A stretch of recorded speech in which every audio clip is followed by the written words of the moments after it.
Olivia Olivia Olivia എന്ന് പറഞ്ഞിട്ട് ഇപ്പോൾ അതാ കുറേ മാമാപ്പണിയും കാര്യങ്ങളൊന്നും പറഞ്ഞിട്ടും അതൊന്നും ചെയ്തിട്ടൊന്നും നടക്കണില്ല എന്ന് കണ്ടപ്പോൾ അച്ചുമ്മേടം പുതിയൊരു വീഡിയോയുമായിട്ട് ഇപ്പോൾ അതാ രംഗത്ത് വന്നിരിക്കുന്നു. ഏകദേശം ഒരു 10-45 മിനിറ്റോളം ഉള്ളൊരു വീഡിയോ ആണത്. പക്ഷെ ആ വീഡിയോയിൽ കൂടുതലായിട്ട് പറയുന്നത് ഈ സോഷ്യൽ മീഡിയ യൂട്യൂബേഴ്സ് അവരെ സ്ഥാപനത്തിന് വേണ്ടിയിട്ട് ഇല്ലാ കഥകൾ പറഞ്ഞ് നടത്തി, പിന്നെ അതേമാതിരി കുറച്ച് പെൺപിള്ളേരെ കൊണ്ട് വീടിൻ്റെ മുമ്പിൽ സമരം ചെയ്യിപ്പിച്ചു, ഇല്ലാ കഥകൾ പറഞ്ഞ് നടത്തി, അങ്ങനെയാണ് ഇങ്ങനെയാണ് അതായത് ഞങ്ങളെ ഈ കുറച്ച് കുട്ടികൾക്ക് അവർക്ക് ജീവിക്കാൻ വേണ്ടിയിട്ടുള്ള കാര്യങ്ങൾ നമ്മൾ ചെയ്തു കൊടുക്കുമ്പോൾ അതിനെതിരൊക്കെ ആയിട്ടാണ് പുറത്തത്തെ ആൾക്കാർ പറഞ്ഞ് നടക്കുന്നത്. അവരെ കഞ്ഞുകൂടി മുട്ടിച്ചു, അങ്ങനെയാണ് ഇങ്ങനെയാണെന്നൊക്കെ പറഞ്ഞ് കുറേ പറയണം. അതിൻ്റെ ഇടയിൽ കുറേ കരച്ചിൽ ഉണ്ട്, കുറേ ആക്ടിങ് ഉണ്ട്. പിന്നെ അതിൻ്റെ ഒപ്പം തന്നെ ഇട്ട ഡ്രസ്സിൻ്റെ ഒരു മോഡലും കാര്യങ്ങളും പറയുന്നുണ്ട്. അതിൻ്റെ ഒപ്പം തന്നെ പിന്നെ പറയണു, ഞങ്ങൾ ഈ സ്ഥാപനം ഇവിടുത്തെ ഓൺലൈൻ ഷോപ്പായിട്ടുള്ള ഈ സ്ഥാപനം ഞങ്ങൾ അടച്ചു പൂട്ടുകയാണ്, നിങ്ങളാണ് അതിന് കാരണക്കാർ. പിന്നെ അതേമാതിരി അതിനെതിരെ പറഞ്ഞ കുറേ കൺമണിനെ കുറിച്ചിട്ട് ഒരുപാട് പ്രാക്കും കാര്യങ്ങളൊക്കെ ഉണ്ട്. അപ്പോൾ നമുക്ക് യൂട്യൂബേഴ്സിനെതിരെയും പിന്നെ അതേമാതിരി കൺമണിക്കെതിരെയൊക്കെ ആയിട്ട് ആ ഒരു അച്ചു ചേച്ചി പറയുന്ന ഒരു സംഭാഷണം ഉണ്ട്, അതായത് ആ വീഡിയോയിലുണ്ട്. അപ്പോൾ അതിൻ്റെ ഒരു വോയിസൊക്കെ ആയിട്ട് നമുക്കെന്താ ചെറിയ ഭാഗം നമുക്കെന്താ കേട്ടു വെക്കാം, എത്രത്തോളം ഈ യൂട്യൂബേഴ്സിനെയും കൺമണിനെയൊക്കെ കുറിച്ചിട്ട് പ്രാഗണുണ്ട് എന്നൊക്കെ ഉള്ളത് ആ വോയിസ് കേട്ടാൽ നമുക്ക് മനസ്സിലാവും. അപ്പോൾ അതിൻ്റെ ചെറിയൊരു ക്ലിപ്പ് നമുക്കെന്താ ഇപ്പോൾ ഒന്ന് കേട്ടു വെക്കാം.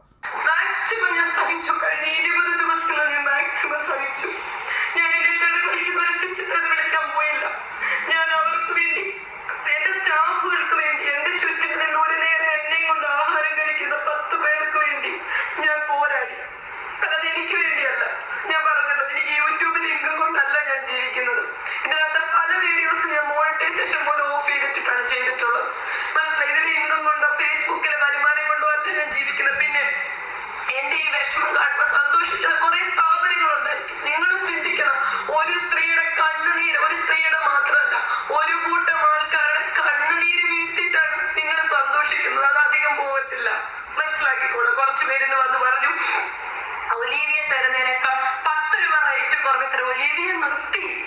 നിങ്ങൾക്ക് ആർക്ക് വേണേലും ഓഫീസിൽ വന്ന് നോക്കാം. കഴിഞ്ഞ പ്രാവശ്യം ഞാൻ നിർത്തുവാന്ന് പറഞ്ഞപ്പോ എന്റെ വീട്ടിൽ പിള്ളേര് വന്നു, എനിക്കൊന്നും ചെയ്യാൻ പറ്റിയില്ല. ഇന്ന് ഞാൻ ക്ലോസ് ചെയ്തു, എന്റെ വീട്ടിലെ ഓഫീസ് ഞാൻ ക്ലോസ് ചെയ്തു. സന്തോഷമായോ കൺമണി? നിനക്ക് സന്തോഷമായോ?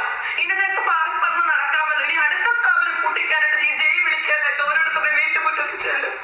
ഈ കണ്ണുനീര്, ഇതുപോലുള്ള ഓരോരുത്തരുടെ കണ്ണുനീര് നിന്റെ തലയുടെ മുകളിലാണ് നിൽക്കുന്നത്. ഞാൻ പരസ്യമായിട്ട് പറയുകയാണ്, തെറ്റ് ചെയ്തിട്ടുണ്ടെങ്കിൽ നീ ക്രൂശിക്ക്. നീ തെറ്റ് ചെയ്തിട്ടുണ്ടെങ്കിൽ ഇതുപോലെ ഒരു കൂടെ നീ പോലീസ് സ്റ്റേഷനിൽ വന്നില്ലേ?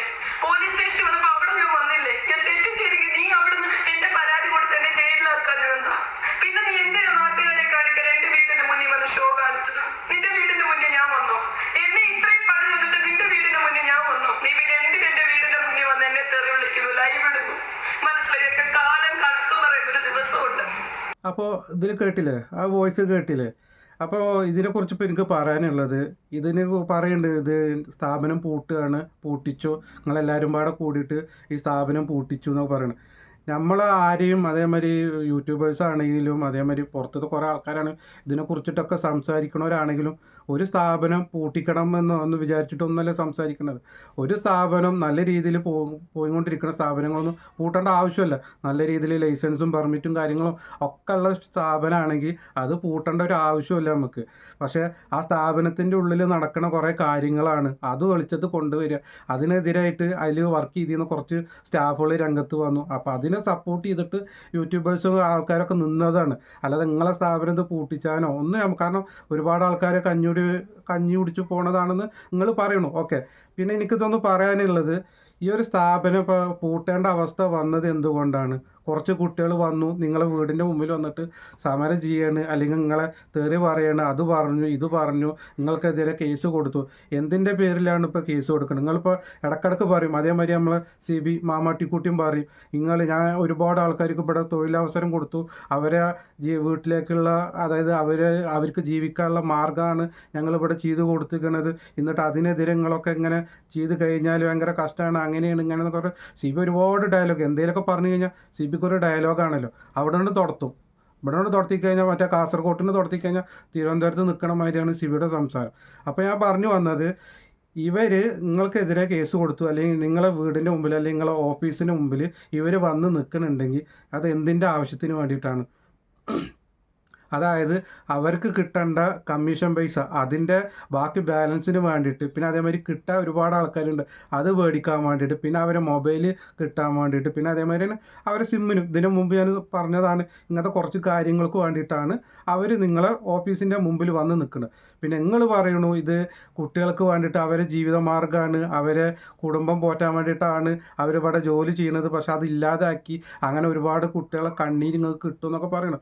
പക്ഷെ എവിടെയാണ് നിങ്ങൾ അവർക്ക് സാലറി അതായത് ഇവരെ കമ്മീഷൻ പൈസ കൊടുക്കാത്തത് കൊണ്ടല്ലേ, ആ ജോലി ചെയ്ത കുട്ടികളുടെ കമ്മീഷൻ പൈസ കൊടുക്കാത്തത് കൊണ്ടല്ലേ നിങ്ങളെ വീടിൻ്റെ മുമ്പിൽ വന്ന് അവർ നിൽക്കുന്നത് അല്ലേ? പിന്നെ എവിടെ നിങ്ങൾ ആ കുട്ടികൾക്ക് അവർ ജീവിക്കാൻ വേണ്ടിയിട്ടുള്ള മാർഗം കാണിച്ചു കൊടുത്തു എന്ന് പറയണതിൽ എവിടെ ഇപ്പോൾ വാസ്തവമുള്ളത്? ഇല്ല. അപ്പോൾ നിങ്ങൾ കുട്ടികളെ ജോലിക്ക് എടുക്കണോ, അതേമാതിരി ജോലിക്ക് എടുത്തതിന് ശേഷം അവരെ കമ്മീഷൻ പൈസ നിങ്ങളെ പോക്കറ്റിലേക്ക് കൊണ്ടുപോയിടുകയാണ്. അല്ലാതെ നിങ്ങൾ ആ കുട്ടികൾക്ക് കൊടുക്കണില്ലല്ലോ. ചിലപ്പോൾ കൊടുക്കേണ്ട വരും, ഒരു 1000 2000 അല്ലെങ്കിൽ 5000 10000. നിങ്ങൾ പറയും 40,000 കൊടുത്തു, 50,000 കൊടുത്തു, അല്ലെങ്കിൽ 60,000 മേടിക്കുന്ന സ്റ്റാഫുകളുണ്ടെന്നൊക്കെ പറയുന്നുണ്ട്. പക്ഷെ ഇതൊന്നും ഫുള്ളായിട്ട് അവർക്ക് കിട്ടണില്ലല്ലോ. അത് കിട്ടാത്തത് കൊണ്ടല്ലേ ഇവർ നിങ്ങളെ വീടിൻ്റെ മുമ്പിൽ വന്ന് നിൽക്കുന്നത്. പിന്നെ സിബി ഇപ്പോൾ പലർക്കും വിളിച്ചിട്ട് ഇപ്പോൾ പറയുന്നുണ്ട് അത് മധ്യസ്ഥ മീൻസ് ഒത്തുതീർപ്പും കാര്യങ്ങളും അവർക്ക് കൊടുക്കാനുള്ള എന്താണ് കമ്മീഷൻ പൈസ ബാക്കി ബാലൻസ് കൊടുക്കുക, അവരെ ഫോണ് കൊടുക്കുക, അതേമാതിരി അവരെ സിമ്മ് കൊടുക്കുക, അതൊക്കെ കൊടുക്കാമെന്നൊക്കെ പറഞ്ഞിട്ട് ഒരു മധ്യസ്ഥ പോലെ വന്നുക്കണു. അതെന്തായാലും നന്നായി. കാരണം ഇതെന്നോ ചെയ്തിരുന്നെങ്കിൽ നല്ല രീതിയിൽ നിങ്ങൾക്ക് എന്തായാലും ആ സ്ഥാപനം കൊണ്ടുപോകായിരുന്നു. അപ്പോൾ എന്തായാലും ഇപ്പം നിങ്ങൾക്ക് കൊടുക്കാമെന്ന് പറഞ്ഞിരിക്കണു. ഇനിയിപ്പോൾ എന്തായിരിക്കും എന്നറിയില്ല. നമ്മളെ അതുൽ വ്ളോഗ്സിന് അതേമാതിരി നമ്മളെ മിനി കൂപ്പർ കൊടുക്കാമെന്ന് പറഞ്ഞിട്ട് പറ്റിച്ചു. അവനക്കത് മിനി കൂപ്പർ കൊടുക്കുക, അങ്ങനെ ആൾക്കാരെ കൊണ്ട് വന്നു കഴിഞ്ഞാൽ അല്ലെങ്കിൽ തെളിവ് കൊണ്ട് വന്നു കഴിഞ്ഞാൽ മിനി കൂപ്പറായിരുന്നു ഈ സിബി വാഗ്ദാനം ചെയ്തിരുന്നത്. പക്ഷെ അത് പറഞ്ഞ് പറ്റിച്ചു. ഇനിയിപ്പോൾ അതുപോലെ ആയിരിക്കുമോ എന്നറിയില്ല. ഈ കുട്ടികൾക്കൊക്കെ അവരെ ഫോണും അവരെ കമ്മീഷൻ പൈസ ബാലൻസ് ഉള്ളതും പിന്നെ കൊടുക്കാനുള്ളവരതൊക്കെ കൊടുത്ത് തീർക്കാമെന്നുള്ളത് സിബി പറഞ്ഞു എന്നാണ് പറയണത്. ഇനി അത് എത്രത്തോളം സത്യമാകും എന്നുള്ളതല്ല, ഇനി പറഞ്ഞ കാര്യം അത് പാലിക്കോ എന്നുള്ളത് അതും നമുക്കറിയില്ല. കാരണം വാക്ക് മാറ്റി പറയുന്ന ആളാണ് സിബി. അപ്പോൾ അതുകൊണ്ട് അത് നടക്കും എന്ന് പ്രതീക്ഷിക്കാം നമുക്ക്.